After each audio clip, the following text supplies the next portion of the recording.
हिंगोली जिल्ह्यातील वसमत या ठिकाणी साखळी उपोषणाची एक मोठी बातमी समोर येते।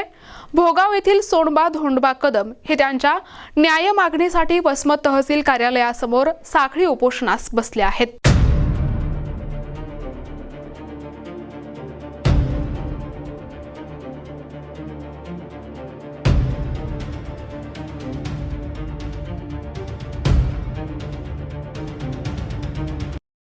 यावेळी उपोषणकर्ते कदम यांनी माध्यमांशी संवाद साधला असून आपली नेमकी मागणी काय आहे हे स्पष्ट केलंय। प्रशासनाने यावर लवकरात लवकर निर्णय घेऊन आपली मागणी मान्य करावी अशी विनंती त्यांनी केली आहे। त्यांची नेमकी भूमिका काय आहे हे आपण पाहूया।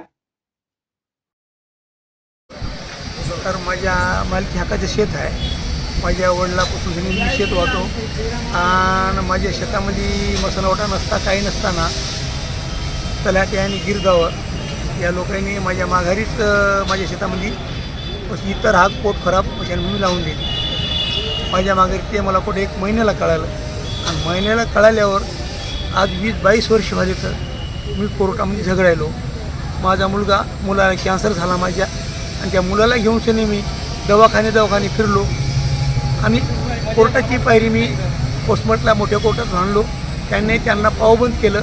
पावबंद करूनही माझ्या भरलेल्या पिकामध्ये नेऊन सातबाराला लागलं म्हणून माझ्या भरलेल्या पिकात माणसं नेऊन जाळायले तर आणि हिंगोलीचा निकाल साहेबांना सांगितलं की बाबा त्यांना एक सरकारी जाग्यात द्या नसता विकत घेऊन द्या बरं का।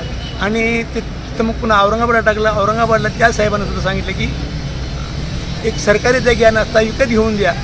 तिथेही मला असा ऑर्डर भेटला आणि ऑर्डर भेटून आता काल एक बाई मेली आणि माझी जेवारी आता गहू माझा टोळ इतका झाला आहे आणि होऊन सनी काल एक म्हणतात त्या जेवारीत नेऊन सुद्धा मी ती बाई जाळली वावर माझ्या शेतामध्ये येऊन सनी। तर आता मग मी त्या उपोषणाला बसलो। आज माझा ऑर्डर होऊन सनी आज 6-7 महिने होते।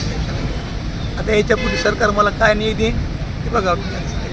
माझं नाव सोनाजी धोंडजी कदम, राहणार भोगाव, वसमत तालुका, जिल्हा हिंगोली आहे। गट नंबर 21 आहे माझा शेताचा। तर माझी 7-12 नील माझ्या हातात द्यावं साहेब।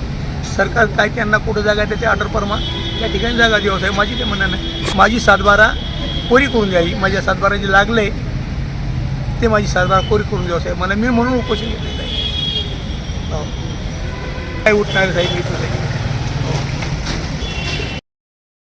प्रतिनिधी नंदू परदेशी, NTV न्यूज मराठी, वसमत, हिंगोली।